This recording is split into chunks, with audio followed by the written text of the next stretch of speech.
Selamat siang semua. Bilang kiri kanannya, ada pengharapan. Yang kedua bilang gini, saya bersyukur kamu masih hidup. Karena saya percaya kalau kita masih hidup, masih ada pengharapan. Amin. Artinya Tuhan belum selesai dengan kita. Bersyukur saudara nggak salah pilih. Ada di gereja yang paling culture yang ada di kota Palu, yaitu HCC Palu. Beri tepuk tangan buat HCC Palu.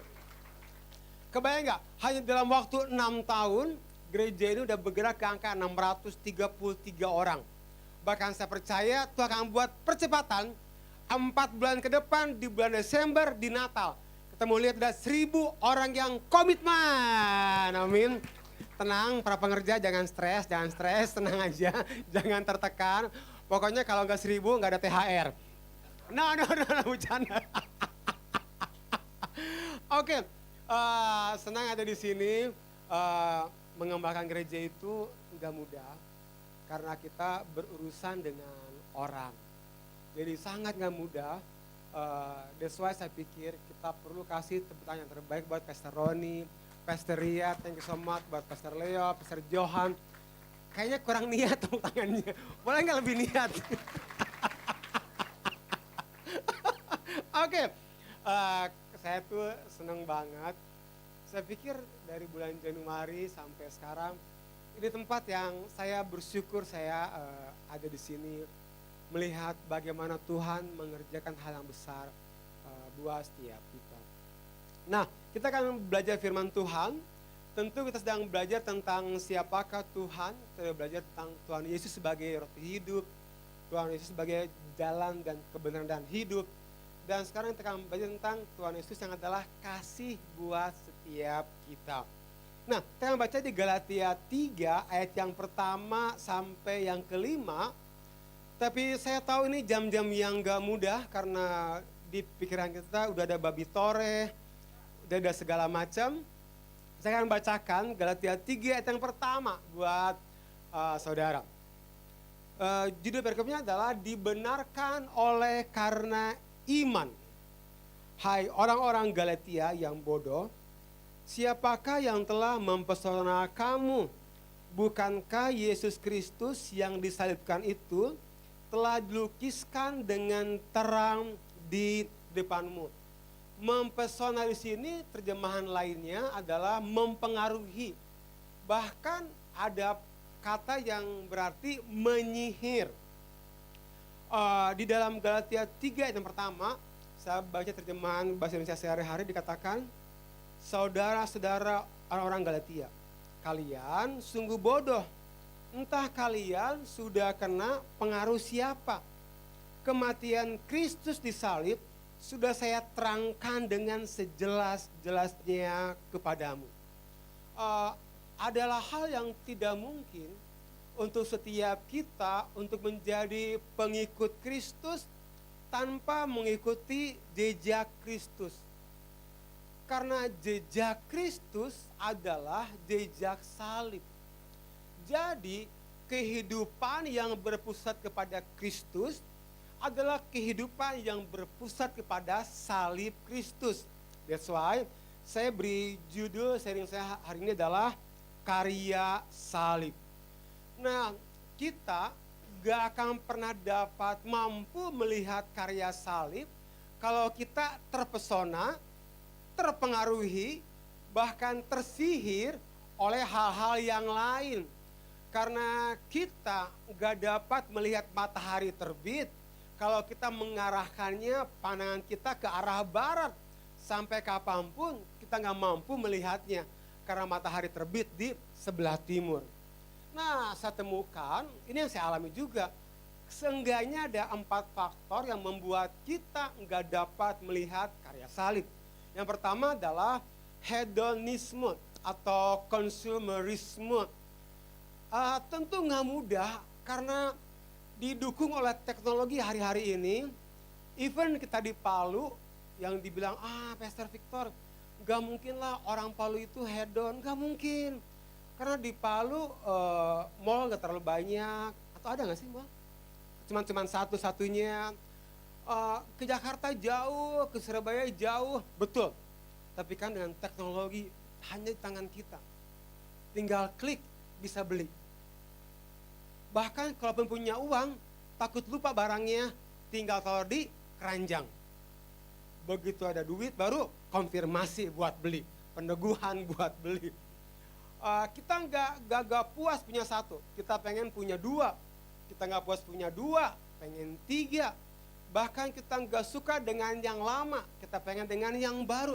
Karena pewahyuan Tuhan selalu baru. Jadi kita pun punya barang harus yang baru juga. Ada-ada aja. Nah, saya masih ingat dulu, bahkan sekarang ya. Orang udah nggak lagi senang kalau liburan dalam negeri.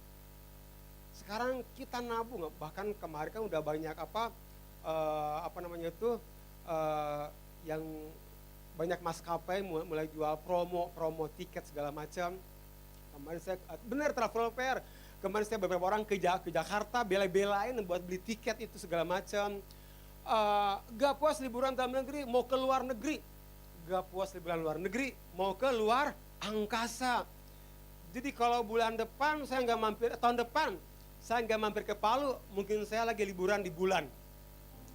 Kenapa? Karena Elon Musk bilang, dia lagi membawa 1 juta manusia ke Mars, bahkan katanya jadwalnya sudah ada.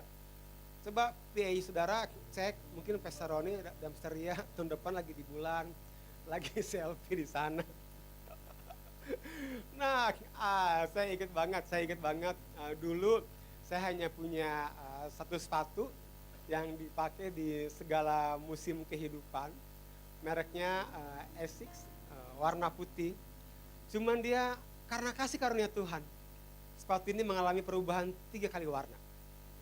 Dari putih ke abu sampai ke hitam. Dipakai di semua acara. Ke pernikahan pakai itu, ke kematian pakai itu, besok yang lahiran pakai itu, kemana-mana pakai itu. Jadi saya sadar diri, kalau begitu ada kelompok sel. Saya ketuk pintu, yang pertama kali saya tanya, bukan berapa jumlah jiwa hari itu. Yang saya tanya, di mana kamar mandinya? Karena saya buru-buru cuci kaki saya. Karena kalau kaki saya nggak dicuci, maka waktu penyembahan, percayalah, akan ada hadirat lain yang lebih kuat dari Roh Kudus. Orang akan dilawas sebelum waktunya, mungkin akan rebah, mungkin akan holy laughter, mungkin kalau ada.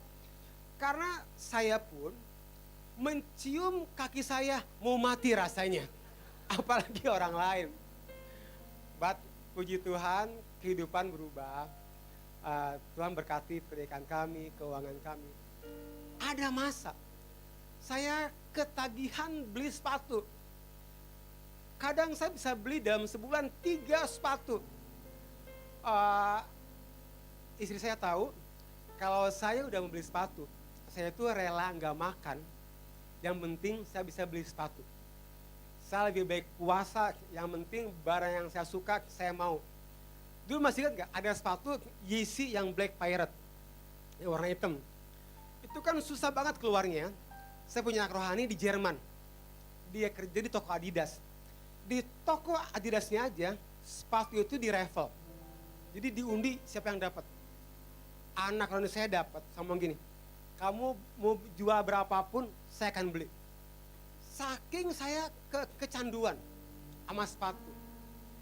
Nanti one day dia ngomong gini, sayang, kayaknya kamu perlu pelepasan dari roh sepatu. Karena sepatu udah menguasai kamu. Karena kalau saudara ke rumah saya, kan biasa itu kan para istri yang sepatunya banyak. Ini saya tuh sayang sepatunya banyak. Mungkin kamu perlu pelepasan, didoakan. Tapi kan saya bilang, say, kan nggak ada roh sepatu. Enggak, mungkin kamu kepahitan dengan masa lalu kamu. Bisa didoakan, pelepasan, keluar. Puji Tuhan, rohnya keluar, kebiasaannya belum. Jadi saudara yang terbeban, tolong doakan saya supaya lepas. Hanya saya yang suka sepatu.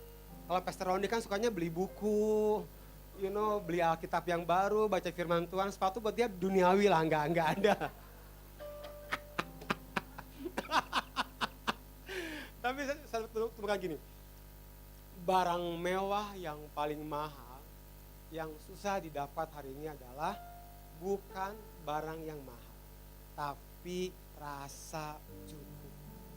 I think barang mewah yang sangat susah didapat hari ini justru bukan barang yang mahal, tapi rasa cukup. Nah, yang kedua adalah tekanan zaman ini kenyamanan hidup. Kita sangat kerja keras, sangat bekerja demikian keras, supaya kita mendapatkan uang, karena kita berpikir kenyamanan hidup hanya bisa didapat kalau kita punya uang banyak. Jadi kita bekerja mencari berkat, lebih dari kita mencari Tuhan sang sumber berkat. Kita menjadikan uang sebagai pusat kehidupan kita, bukan lagi Tuhan Yesus. Jadi kita menyelipkan waktu kita yang demikian sibuk untuk mencari uang, sisa waktunya baru kita pakai buat Tuhan. Kita lagi nggak melihat Tuhan sang sumber berkat adalah tujuan hidup kita. But HCC Palu dengar, uang bukan tujuan kita. Uang adalah alat yang Tuhan percayakan pada kita untuk kita mampu memberkati orang lebih banyak lagi. Katakan amin. Mari berikan tepuk tangan buat Tuhan kita. Yang ketiga, pergumulan zaman ini adalah nafsu duniawi. Jatuh bangun di dosa yang sama. Masih terikat dengan film porno kah, perselingkuhan, jatuh bangun di dosa yang sama. Bedakan antara jatuh dalam dosa dan tinggal dalam dosa.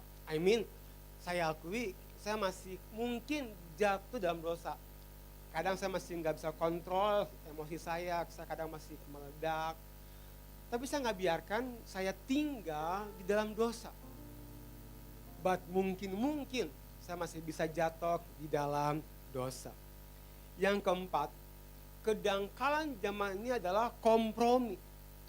Kompromi dengan dosa membawa kita mengalami kedangkalan rohani. Kompromi itu akarnya nggak kuat dengan Tuhan. Orang yang kompromi dia gampang banget diombang-ambingkan, bahkan dia mampu melepaskan kepercayaannya pada Tuhan. Why?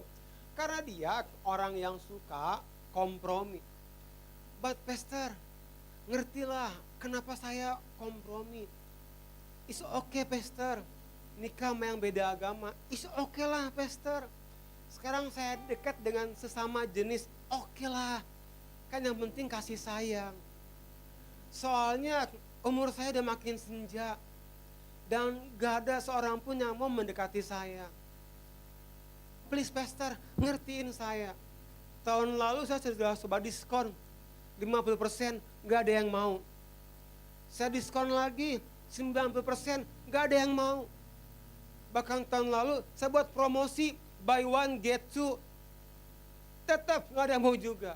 No. Itu semua membawa kita kepada kedangkalan rohani.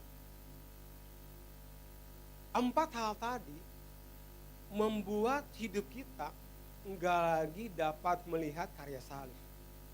Karena apapun dan siapapun yang menguasai hati kita akan menentukan untuk kita mengasihi Tuhan atau kita semakin jauh dari Tuhan. Apapun yang menguasai hatimu akan menentukan membangun hidupmu atau merusak hidupmu. Buat hari ini kita belajar tentang karya salib. Yang pertama adalah penebusan. Ketika Adam dan Hawa jatuh ke dalam dosa, maka Adam mencoba menutupi ketelanjangannya dengan mengambil dedaunan untuk menutupi bagian tubuhnya Adam dan Hawa yang telanjang. Tapi yang menarik, Allah Bapa tidak berkenan dengan apa yang Adam dan Hawa buat. Dan Allah mengambil seekor binatang. Saya baca dulu Kejadian 3 ayat yang ke-21. Dan Tuhan Allah membuat pakaian dari kulit binatang untuk manusia dan untuk istrinya itu, lalu mengenakannya kepada mereka. Ada gambarnya. Kalau kita lihat, bukankah secara fungsi pakaian dari dedaunan dan pakaian dari kulit binatang fungsinya sama, untuk menutupi ketelanjangan. Tapi mengapa Allah tidak berkenan dengan pakaian dari dedaunan? Karena Allah sedang mengajar bahwa dosa punya konsekuensi maut. Roma berkata, upah dosa adalah maut. Hari itu Allah Bapa mengambil seekor binatang, menyembelihnya, darah tercurah. Itulah kali pertama manusia melihat darah dan mengenakannya kepada Adam dan Hawa. Karena Allah berkata, upah dosa adalah maut. Dosa punya konsekuensi maut. Nah, hati Paulus engkau perlu tahu, dosa itu bukan sekedar perbuatan. Dosa adalah perbudakan. Yohanes 8 ayat yang ke-34. Kata Yesus kepada mereka, aku berkata kepadamu, sesungguhnya setiap orang yang berbuat dosa adalah hamba dosa. Dan perbudakan tidak dapat diselesaikan hanya dengan perbuatan baik. Perbudakan hanya dapat diselesaikan dengan penebusan. Dan engkau perlu tahu, budak zaman dulu itu disamakan seperti benda dan binatang. Mereka ditaruh di luar rumah. Bahkan budak zaman dulu enggak punya hak hidup. Bahkan mereka enggak mampu mengasihi orang lain. Dia hanya mampu mengasihi dirinya sendiri. Bahkan budak hari itu dia enggak punya identitas. Karena biasanya budak hari itu hanya dikasih nomor sebuah angka. Bahkan kalau pernah baca buku tentang perbudakan, kalau hari itu lagi musim dingin dan tungku pemanas udah nggak bisa memanaskan badan tuannya, hal yang biasa seorang tua akan memanggil seorang budak, menyembelih perutnya, kemudian dia akan memasukkan kedua kakinya ke dalam perut si budak untuk dia merasa hangat. Dan itu hal yang biasa. Tapi Tuhan lagi mau ajar bahwa dosa bukan sekedar perbuatan. Dosa adalah perbudakan. Dosa membuat manusia kehilangan kemuliaan Allah. Kemuliaan Allah dalam bahasa aslinya adalah kabod atau the quality of God. Apa artinya? Manusia kehilangan kemuliaan Allah. Artinya manusia kehilangan gaya hidupnya Allah. Karena skema roh jahat atas manusia, dia berusaha merusak hubungan. Bagaimana dia merusak hubungan? Waktu manusia jatuh dalam dosa, dia menukarkan gaya hidupnya Allah dengan gaya hidupnya setan. Gaya hidupnya Allah, kita dan saling. Gaya hidupnya setan, aku. Kita, fokusnya kita. Mengorbankan si aku. Tapi aku, gaya hidup setan, fokusnya aku. Mengorbankan kita.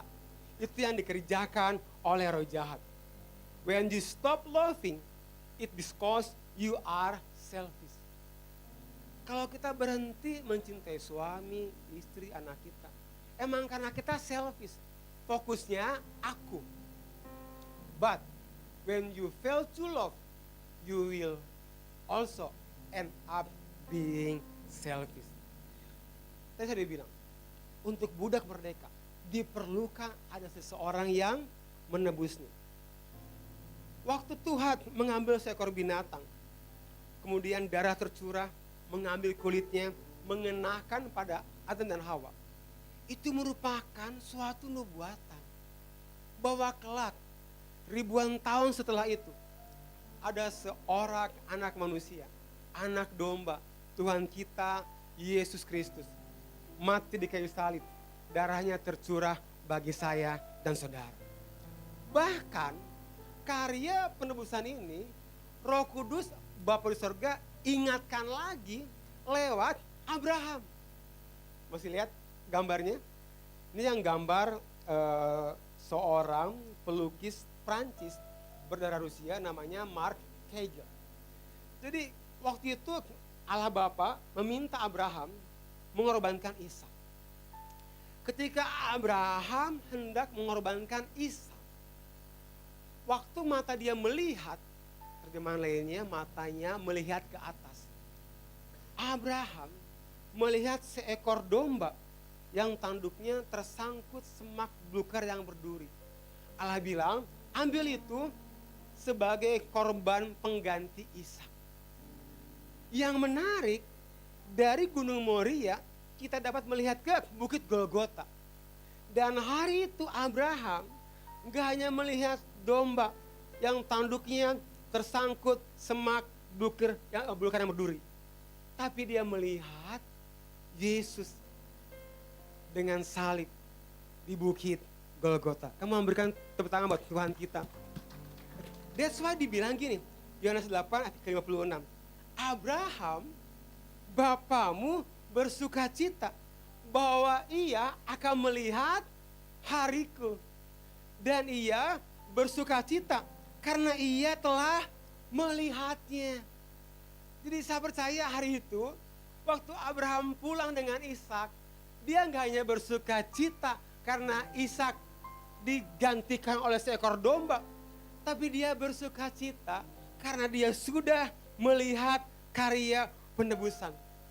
Dan ia telah melihatnya dan bersuka cita, katakan amin.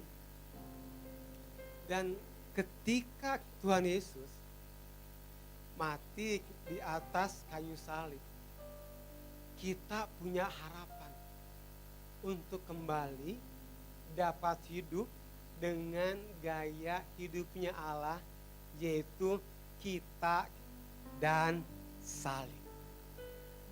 Hari Kamis, hari Jumat kemarin, saya ada main golf. Nah biasanya kalau saya main golf itu, saya bawa kue, kan suka lapar. Saya bangun lebih cepat hari itu, istri saya karena banyak kerjaan dia, tidurnya agak lama. Saya bangun lebih dulu, kita dan saling. Jadi saya yang prepare makanan buat anak-anak saya siapkan semua, prepare. Pas mau berangkat, istri saya baru bangun, dia ngecek semua. Terus ada kue, saya tuh ambil semua kuenya. Terus istri saya ngomong gini, sayang, kok saya nggak kebagian? Masa ya, nggak kebagian ya? Saya nggak komen lagi, saya langsung buru-buru ke mobil, pergi. Tapi di jalan kayak Roh Kudus tegur saya, kamu telepon istri kamu minta maaf. Karena kamu hanya kasih remah-remah buat istri kamu. Saya telepon dia, say, maaf ya, harusnya tadi itu kamu dapat kue yang terbaik. Saya hanya kasih kamu remah-remah, say. Sorry ya, sorry banget saya bilang. Saya nggak enak nih hati saya. Terus dia ngomong gini, say, it's okay, gak apa-apa, gak apa-apa kok. Muah, dia bilang gitu. Aduh seneng banget aku digituin. But itu gaya hidup Allah. Kita dan saling. Dan kita hanya dapat bisa kita dan saling waktu kita menerima karya penebusan. Karena yang dibuat oleh iblis, dia menukarkan gaya hidup Allah dengan gaya hidupnya setan. Nah, kita akan dengar testimoni yang luar biasa dari Pastor ICC Jakarta, The Bridge-nya Pastor Sandi. Wow. Thank you Pastor Victor. Selamat siang Bapak Ibu Saudara. Selamat siang, perkenalkan nama saya Sandi. Hari ini saya youth pastor di ICC Jakarta. Seperti yang tadi udah kita dengar bahwa Yesus itu menebus kita. Amin ya. Karya salib Yesus itu salah satunya menebus setiap kita. Dan hari ini saya mau memberikan kesaksian bagaimana Yesus menebus dan membuat keluarga saya menebus setiap dosa-dosa dan menyelamatkan keluarga saya. Nah, saya lahir dari keluarga yang memiliki latar belakang yang beragam gitu ya. Papa saya keturunan Chinese, hari itu dia beragama Buddha. Mama saya keturunan Chinese Sunda ya, makanya sedikit agak belon matanya ya. Dan hari itu di KTP mama saya beragama Muslim. Nah, saya sama adik saya memang lahir dari kecil sebagai orang Kristen. Tapi kekristenan kita itu bukan kekristenan yang sungguh-sungguh, tapi kekristenan yang karena ngikut, karena hari itu kita sekolah di sekolah swasta Kristen, jadi ikut teman-teman bergereja. Nah, keluarga saya punya budaya yang saling cuek satu sama yang lain. Hidupnya benar-benar masing-masing, bahkan makan masing-masing, ya nggak pernah makan bareng di meja makan. Ulang tahun atau event-event penting nggak pernah dirayakan gitu ya. Bahkan saya sama adik saya itu sering banget berantem. Sampai hubungan saya sama adik saya itu jadi saling males untuk saling menegur sapa gitu ya, males untuk mengobrol. Nah, singkat cerita, puji Tuhan, Tuhan tuh menebus saya ketika di SMP, saya lahir baru, saya mengenal Tuhan, saya menjadi Kristen yang sungguh-sungguh, yang berubah dari yang tadinya sering ngomong kasar, nilai yang selalu jelek gitu ya. Tapi karena karya salib, Tuhan menebus setiap dosa saya mengalami perubahan hidup. Nah, waktu saya lahir baru, saya memiliki kerinduan juga untuk keluarga saya diselamatkan. Saya memiliki kerinduan untuk mereka semua mengenal Tuhan, hidupnya diubahkan, diselamatkan, bahkan beribadah di gereja gitu ya. Nah, tapi hari itu sebagai anak SMP, saya nggak bisa melakukan banyak hal. Yang saya bisa kerjakan adalah berdoa untuk keluarga saya. Setiap malam saya selalu berdoa supaya papa mama bisa diselamatkan gitu ya. Nah, walaupun hari itu kelihatannya mustahil, kayak nggak mungkin itu terjadi, tapi saya mau pegang janji Tuhan ya. Saya tahu ada firman Tuhan berkata bahwa satu orang diselamatkan maka seluruh isi keluarganya diselamatkan. Dan saya terus berdoa memegang janji Tuhan ini. Sampai pada akhirnya puji Tuhan setelah saya berdoa selama 3 tahun, akhirnya mama saya menerima Yesus Kristus sebagai juru selamat, lahir baru, bahkan dibaptis. Puji Tuhan. Dan sampai hari ini mama saya bergereja di salah satu gereja lokal di Bandung, aktif melayani, dan hidupnya luar biasa lah gitu ya, diubahkan luar biasa. Nah, tapi nggak sampai di situ, saya juga rindu papa saya mengalami Tuhan, mengenal Tuhan. Dan saya berdoa selama 3 tahun lagi.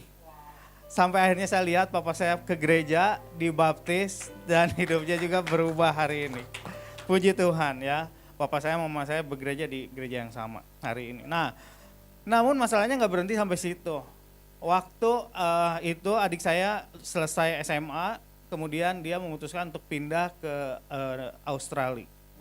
Nah, waktu pindah, adik saya itu nggak pernah lagi ke gereja selama di Australia, nggak punya komunitas, dan kekhawatiran saya bertambah karena saya melihat negara Australia kan negara yang cukup bebas.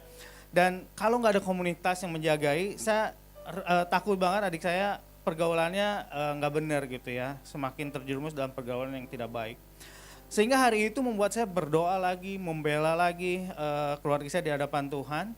Dan puji Tuhan, singkat cerita, setelah saya berdoa selama 4 tahun untuk adik saya, akhirnya adik saya menemukan gereja, dia rekomitmen lagi sama Tuhan, dia tertanam di gereja, dan hari itu ada ICC Sydney. Jadi adik saya bergereja tertanam di ICC Sydney, sampai hari ini dia menjadi salah satu leader di ICC Sydney. Puji Tuhan. Oke. Dan saya melihat bahwa janji Tuhan itu untuk menebus keluarga saya melihat itu terjadi ya. Walaupun perjalanannya saya harus berdoa selama kurang lebih 10 tahun untuk melihat keluarga saya ditebus, dipulihkan. Tapi saya melihat Tuhan bekerja, Tuhan menebus, bahkan janjinya tergenapi. Nah, yang tadinya keluarga saya begitu dingin, saling cuek, hari ini puji Tuhan, ada quality of God. ada hubungan yang dipulihkan, ada saling mengasihi, kita sering makan bareng, kita acara-acara penting kita rayakan, saling mengucapkan selamat ulang tahun. Bahkan saya sama adik saya hari ini sering banget diskusi ngobrol soal pelayanan, dia kan di Sydney, saya di Jakarta. Kita saling-saling menguatkan dalam pelayanan kami, even berbeda negara gitu ya. Puji Tuhan banget, Tuhan memulihkan keluarga saya. Bahkan gak sampai keluarga inti saya. Hari ini adik saya membawa keponakan-keponakannya, ya keponakan saya untuk dibawa ke Sydney. Bahkan mereka semua keponakan saya tertanam di isi Sydney. Jadi saya lihat Tuhan gak hanya memulihkan keluarga saya, tapi bahkan memulihkan keluarga besar saya. Nah, saya mau encourage HCC Palu bahwa karya penebusan Tuhan itu tuh gak berhenti buat kita hari ini. Tapi saya percaya karya salib Yesus untuk menebus setiap kita itu nyata, bahkan membawa perubahan untuk menebus orang-orang yang kita kasihi. Sekian dari saya, terima kasih, Tuhan Yesus memberkati. Bagus banget, bagus banget. Jadi kita belajar karya penebusan Tuhan, keluarganya Sandi yang awalnya hidup dengan gaya hidupnya iblis, aku, hidup dengan gaya hidupnya Allah, kita dan saling ngucapin, saling diskusi, so amazing. Saya lagi kasih yang terbaik buat Pastor Sandi, thank you. Tapi yang kedua, karya yang kedua adalah tentang pengorbanan. Nah, pernah kepikir nggak mengapa lambang orang Kristen salib? Kenapa bukan pelangi? Kenapa bukan tongkat gembala? Tapi kenapa salib? Salib di masa itu buat orang Romawi lambang kekuatan dan kekuasaan Romawi. Tapi salib hari itu buat orang Yahudi lambang eksekusi, lambang pembunuhan yang dilakukan oleh orang Romawi kalau dia nggak suka sama orang Yahudi. Bahkan orang Romawi pernah membunuh bersamaan 2.000 orang Yahudi disalib di sepanjang jalan di Yerusalem. Jadi buat orang-orang Romawi, salib adalah lambang bahwa orang ini bukan apa-apa dan bukan siapa-siapa. Kalau orang Romawi mau merendahkan seseorang, bahkan meniadakan seseorang, maka dia akan menyalibkan orang tersebut. Dan yang luar biasa, Tuhan Yesus demi menggenapi kehendak Bapa, dia rela mengorbankan dirinya disalib bagi saya dan saudara. Salib adalah kerelaan kita untuk mengerjakan kehendak Bapa, sekalipun kita harus mengorbankan diri.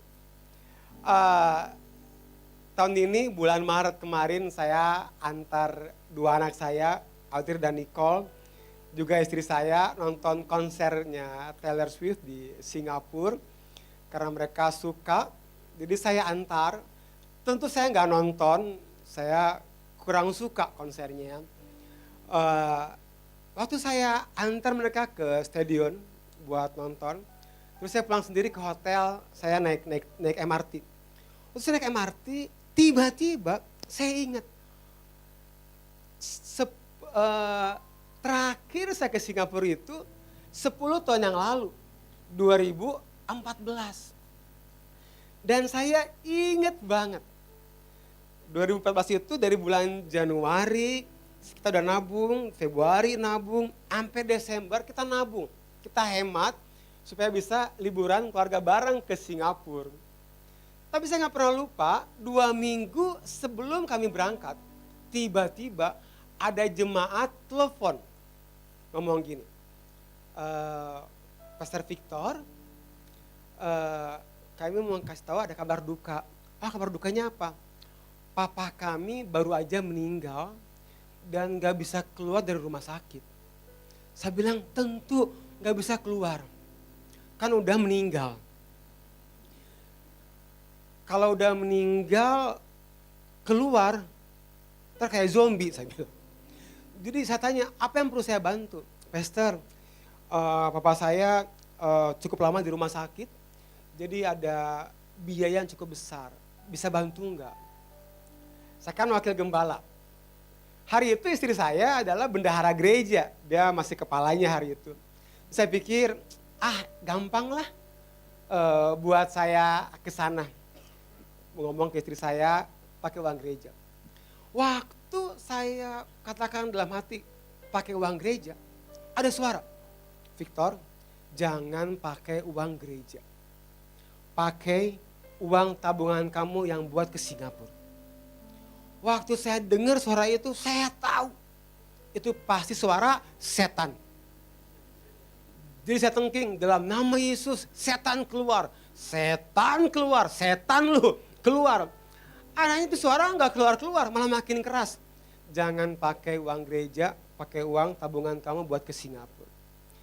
Tapi saya pikir, tenanglah, saya masih punya istri saya. Berharap dia sependapat dengan saya kalau ini suara setan.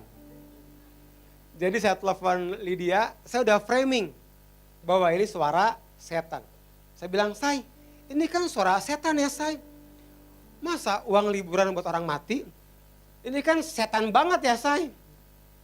Terus dia ngomong gini, Say, dari tadi kamu ngomong, saya udah tahu kok, Roh Kudus sudah bilang, pakai uang tabungan kita. Nah, kalau istri yang ngomong, gak mungkin ditengking dong. Kan kalau istri ditengking, akan berkelanjutan ke malam-malam selanjutnya. Bisa bilang, yakin saya? Yakin. Saya telepon orangnya, saya minta nomor rekeningnya. Saya tuh biasa senang kalau ke ATM ngambil duit kan. Tapi kali itu saya berat banget ke ATM. Waktu saya transfer ke orang itu, keajaiban terjadi. Mujizat terjadi. Itu uang yang ditabung selama setahun, tiba-tiba gak ada. Ajaib Tuhan. Hanya pencet 6 nomor, hilang tuh uang. Terus saya bilang ke orang itu, bro, uangnya gue udah transfer ya. Oh ya, thank you pastor, thank you pastor, thank you. Saya gak pernah lupa, malam-malam dia telepon. Pastor Victor, thank you banget. Kami sekeluarga happy banget. Papa bisa keluar dari rumah sakit dan sekarang udah di rumah duka. Dia happy banget, saya sedih banget. Jadi saya nggak pernah lupa pakai uang yang sisa. Pakai uang yang sisa, saya tuh nginep di hotel yang kecil banget. Saking kecilnya, hotelnya nggak ada jendelanya. Jadi ada gorden gitu, kayak jendela. Pas dibuka, tembok lagi. Ternyata kamuflase. Bahkan kalau kita mau ganti baju, buka koper, semua orang harus naik ke atas tempat tidur, baru dibuka kopernya. Saya ceritain ini ke Audrey, ke Nicole waktu mereka pulang sama-sama.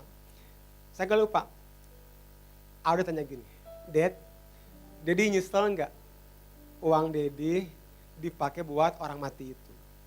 Saya ngomong gini ke Audrey, enggak, Daddy enggak nyesel. Karena Daddy lebih milih mau taat. Sekalipun kita sekeluarga harus mengorbankan diri kita. Karena salib adalah kerelaan kita melakukan kehendak Bapa, sekalipun harus mengorbankan diri. Karena salib adalah kemampuan kita untuk mati bagi diri sendiri dan hidup buat Kristus. Itu yang salib kerjakan buat saya dan saudara. Katakan amin. Come on, berikan tepuk tangan buat Tuhan kita. Dan kenapa saya bicara ini? Mengapa kekristenan gak berdampak dengan kuat? Karena kekristenan hari ini adalah kekristenan yang logis. Kenapa ke gereja lagi bisa sih, lagi gak capek? Kenapa persembahan kebenaran ada uang lebih dikit deh? Tapi apakah waktu kita lagi pas-pasan dan Tuhan taruhkan beri, apakah kita tetap mau beri?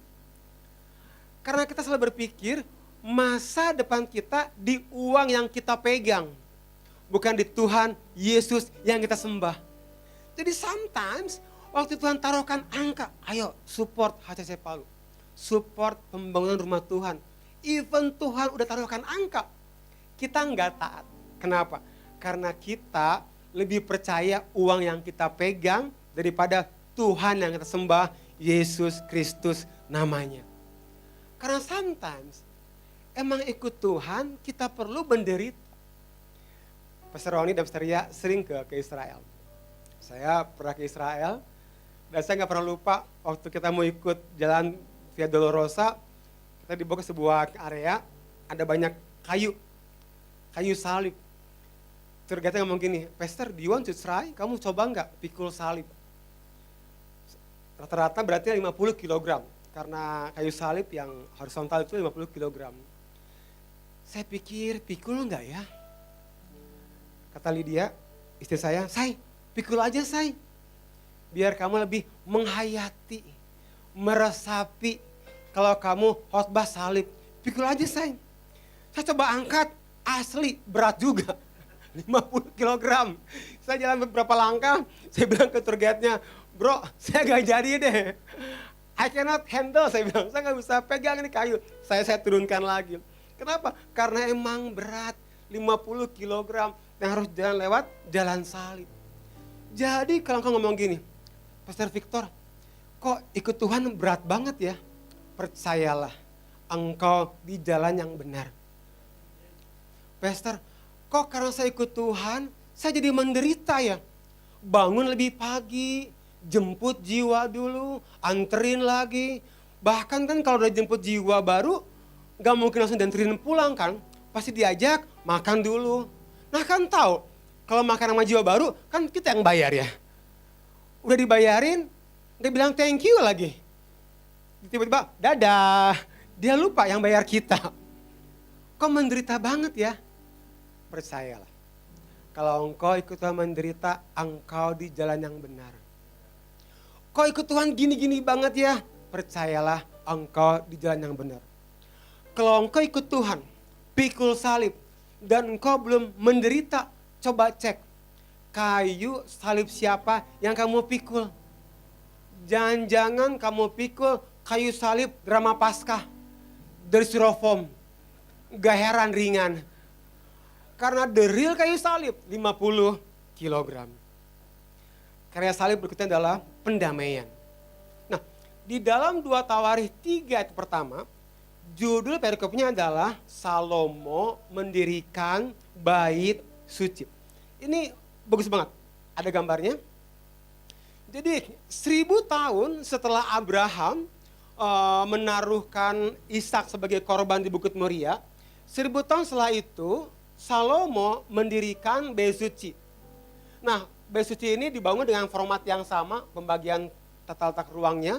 Ketika zaman Musa, juga zaman Salomo. Ada pelataran, ada ruang kudus, juga ruang maha kudus. Orang yang boleh masuk ke ruang maha kudus hanya imam kepala.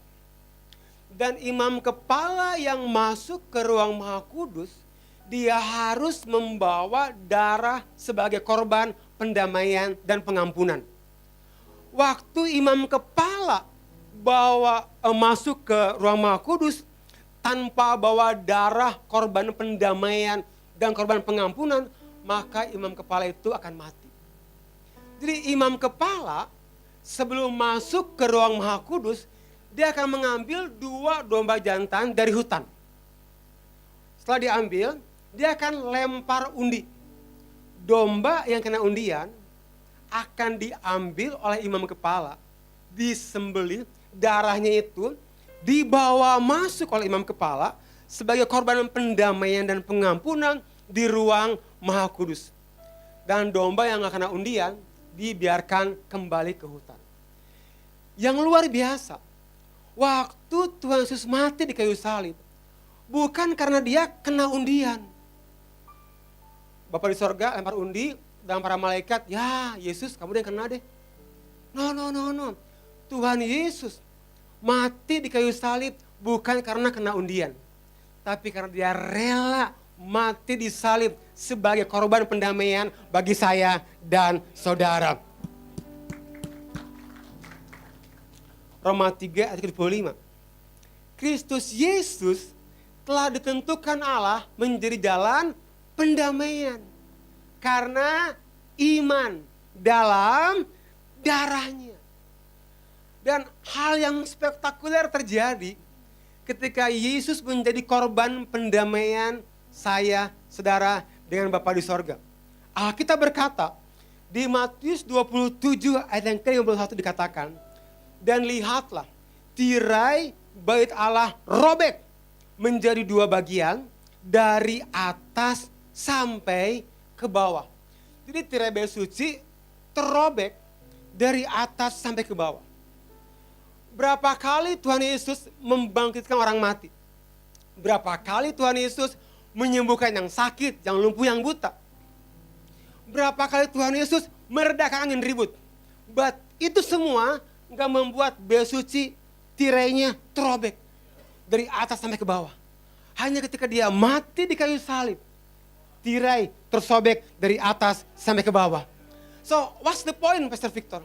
Poinnya, sekarang setiap kita mempunyai akses untuk dapat ketemu muka dengan Bapa di sorga. Kita punya akses. Nah, kualitas hubungan menentukan seberapa besar, seberapa banyak akses yang kita punya. You know, Raja Daud mengatur imam kepala itu menjadi 24 divisi. Tahu nggak? Sebagian orang berkata bahwa ada 20.000 imam pada zaman Tuhan Yesus. Artinya, kalau satu imam kepala dapat undian masuk ke ruang Maha Kudus, kemungkinan itu kesempatan satu kali seumur hidup. Karena ada 22.000 imam kepala. Untuk dia ketemu muka dengan muka membawa korban pendamaian. Karena ada 22.000, banyak banget orangnya. Buat hari ini, siapapun kita, karena korban pendamaian, kita bisa masuk ke dalam ruang Maha Kudusnya Tuhan. Bahkan, korban pendamaian ini membuat kita enggak lagi menjadi budak dan kembali menjadi budak merdeka. No, kita diangkat menjadi anak-anak Allah. Karena pendamaian yang Tuhan kerjakan atas kita, atas karya salib, membuat kita mampu menjadi pembawa damai. Saya masih ingat Natal, Paskah beberapa tahun yang lalu, di hari Minggu, ada seorang perempuan sebelum ibadah. Dia menghampiri saya, wah mukanya udah merah, matanya kayak udah mau keluar, rambutnya hampir berdiri. Dia ngomong gini, Pastor, saya mau ngomong sama Pastor, serius banget. Saya bilang, ya nanti ya, kita ibadah dulu aja. Saya ngomong gitu supaya alasan, berharap selama ibadah, dia dijamah Tuhan, dia berhenti marahnya. Tapi setelah doa berkat selesai, ini perempuan tetap enggak pulang. Bahkan saya lihat ke pintu keluar, dia masih pegang gini. Gini. Dia ngelihat saya kayak pengen makan saya. Waduh, saya pikir gimana ya. Saya sengaja ngobrol sama si A, ngobrol sama si B, ngobrol sama si C, sambil lihat. Ya masih ada ya, ngobrol lagi. Ya elah masih ada ya, aduh kok gak pulang-pulang ya. Sengaja. Sampai orang terakhir, dia masih gini. Saya jadi ciut juga ya. Kan saya tampang preman begini ya.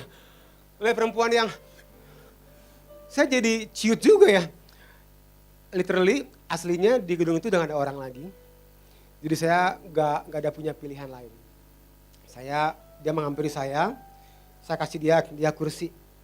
Kamu duduk ya di sini, saya duduk di sini. Dia ngomong gini, enggak usah duduk, berdiri aja. Oke, ada yang bisa saya bantu. Pastor, saya kecewa sama Pastor. Saya kesel sama Pastor. Kenapa? Minggu lalu, masih ingat minggu lalu? Lupa saya. Minggu lalu, Pastor lupa salamin saya. Saya kecewa karena Pastor enggak salamin saya. Oh gitu, kok bisa? Iya. pastor salamin sebelah saya, tapi saya enggak disalamin. Oh gitu, kamu mau saya salamin? Sini tangannya mana? Saya salamin sekarang. Enggak, saya enggak mau. Enggak, saya kasih mau berapa kali saya bilang. Enggak, saya kecewa. Wah, dia marah dong. Dia balik badan, dia banting kursi. Wah, saya makin emosi juga. Dia gini. Tadi saya mau kejar, mau pegang tangannya. Cuma saya takut kayak di sinetron-sinetron gitu. Lepaskan aku. Jijai bajai. Malas banget. Terus saya mau kejar, udah deh biarin aja. Tapi kan firman Tuhan ngomong gini. Tuhan sudah menjadi jalan pendamai bagi kita. Jadi malamnya saya telepon. Saya minta maaf kalau minggu lalu saya nggak salamin kamu. Saya minta maaf ya. Enggak, saya mau pindah gereja aja. Yang pesernya nggak lupa salaman. Oke, kamu pindah ke gereja mana? Yang ini. Oke, saya telepon gembalanya, saya bilang, bro, saya mau ngasih berkat ya. Ini ada jiwa. Jiwa ini luar biasa banget. Tuhan pakai buat membentuk kita serupa dan segambar dengan Kristus. Kalau kamu ambil jemaat ini, percayalah, kamu akan mengalami pertumbuhan rohani yang signifikan. Yang benar bro, emang orangnya gimana? Bagus banget, lemah lembut, ngomongnya baik banget, matanya gak melotot. Oh gitu bro, saya kasih nomor teleponnya, minggu depannya saya cek dia udah ada di sana. Tapi itu yang kita perlukan sebagai orang yang membawa damai. John C. Maxwell ngomong gini, kita naik ke tingkat lebih tinggi ketika kita memperlakukan orang lain dengan lebih baik daripada mereka memperlakukan kita. Mari perlakukan orang lain lebih baik daripada mereka memperlakukan kita. Karena hidup adalah pilihan. Waktu orang memperlakukan kita buruk, kita punya 3 pilihan. Yang pertama, kita akan memperlakukan mereka jauh lebih buruk. Yang kedua, kita akan memperlakukan mereka sama buruknya. Yang ketiga, kita akan memperlakukan mereka jauh lebih baik. Karena engkau adalah jemaat HCC Palu, mari perlakukan orang lain jauh lebih baik. Kalau suamimu banting pintu, lagi emosi, suami nanti pulang, kasih dia kopi hangat, siram di mukanya. Tentu enggak.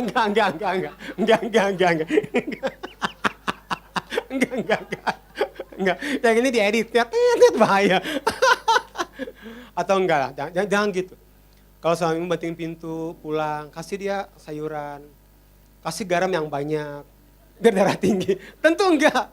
Perlakukan suamimu atau istrimu jauh lebih baik.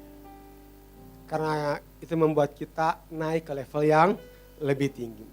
So, HCC Palu, kita belajar hari ini karya salib, penebusan, pengorbanan, dan juga pendamaian. I hope kemanapun kau pergi, engkau membawa pesan ini. Salib merupakan kematian buat Kristus, tapi justru membawa kehidupan buat saya dan saudara. Salib membawa penderitaan buat Tuhan Yesus, tapi justru membawa pemulihan buat saya dan saudara. Salib membawa kematian buat Kristus, tapi bawa kehidupan, bahkan kemuliaan. So, mari bawa karakter ini. And I do believe banyak orang akan diberkati. Ayat terakhir, saya boleh minta tim, PW boleh maju ke depan. Ibrani 4 ayat yang ke-14. Mari kita baca bersama-sama. 1, 2, 3. Karena kita sekarang mempunyai imam besar agung yang telah melintasi semua langit, yaitu Yesus Anak Allah. Baiklah kita teguh berpegang pada pengakuan iman kita. Apa artinya telah melintasi semua langit? Dia sudah melewati semua musim kehidupan. Apapun musim kehidupan yang kau lewati hari ini, Saya mau katakan Tuhan ada di sana. Mungkin kau ada di sebuah musim kau mengalami kekecewaan. Tuhan ada di sana. Dia dikecewakan karena Petrus menyangkalnya 3 kali. Mungkin kau ada di musim kehidupan kau sangat tertekan, sangat stressful banget. Tuhan Yesus, dia tuh stresnya sampai keringatnya kayak darah. Ating semua jalan. Tuhan Yesus sudah melewatinya. So hari ini saya nggak tahu musim apa yang kau ada di sana. Saya mau bilang dia sudah melewatinya. Dia ada di sana. Karena kita menyembah Jehovah Sama. The Lord is there. Jehovah Sama. The Lord is there. Tuhan ada di sana. Amin. Mari kita berdoa sekali lagi. Kita berbahasa roh. Sikia yaralabaha baka yaralabaka. Sikia yaralabaho maka yaralabaha yaralabaka. Ralabaka baha ralabaka. Sikia yaralabaho maha yaralabaka. Haleluya. Mari menyembah Tuhan.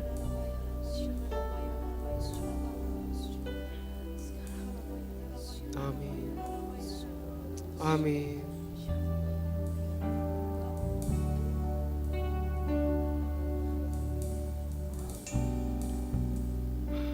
Haleluya. Haleluya. Yes Lord. Sikiaralah bahara. Amin. Haleluya. Yes Lord. Amin. Amin. Amin.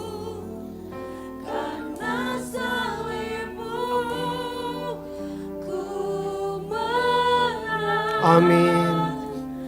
Engkau yang berkuasa, sanggup untuk melakukan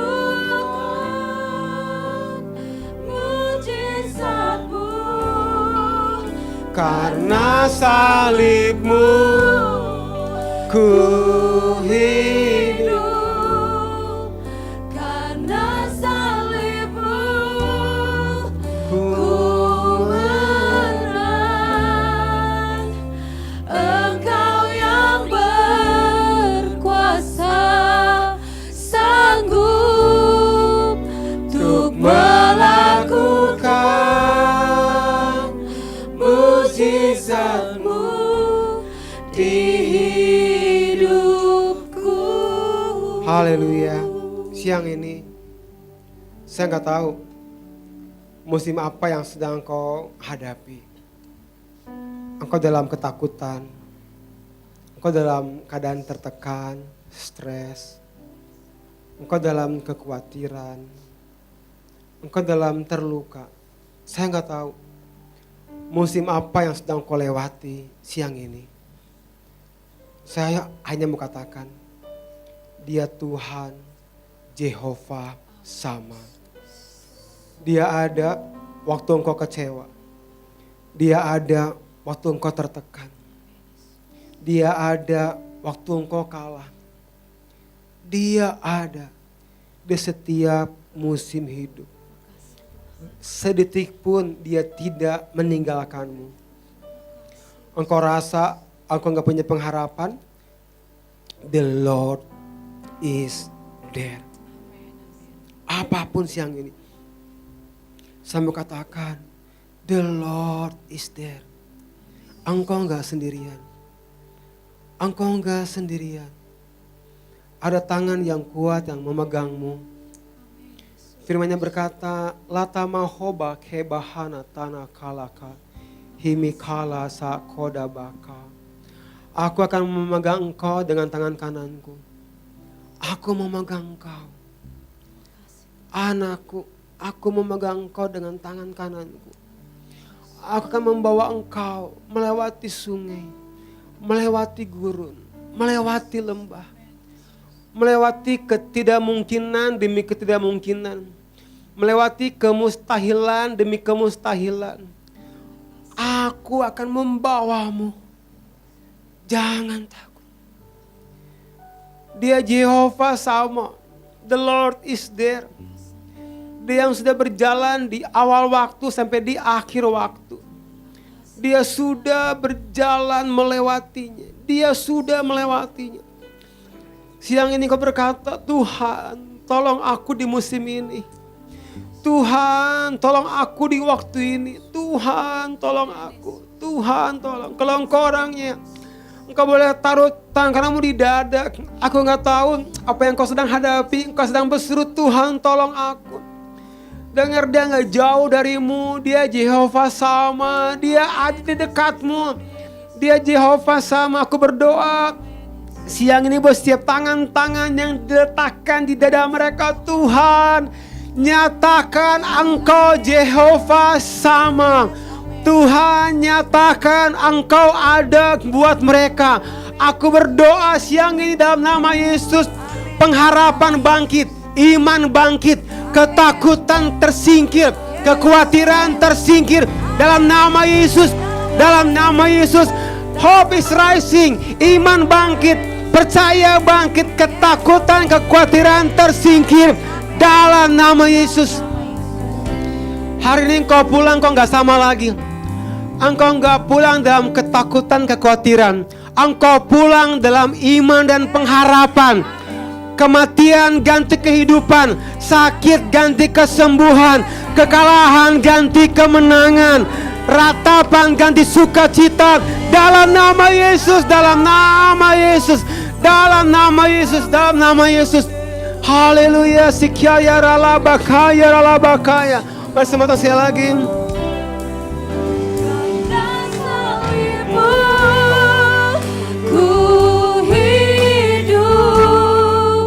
Karena salibmu ku menang. Engkau yang berkuasa, sanggup untuk melakukan mujizat-Mu. Dan Engkau yang berkuasa, sanggup untuk melakukan mujizat-Mu di hidupku. Berikan kemuliaan bagi Tuhan kita. Haleluya. Dan semua yang diberkati dan berkemenangan sama-sama katakan amin.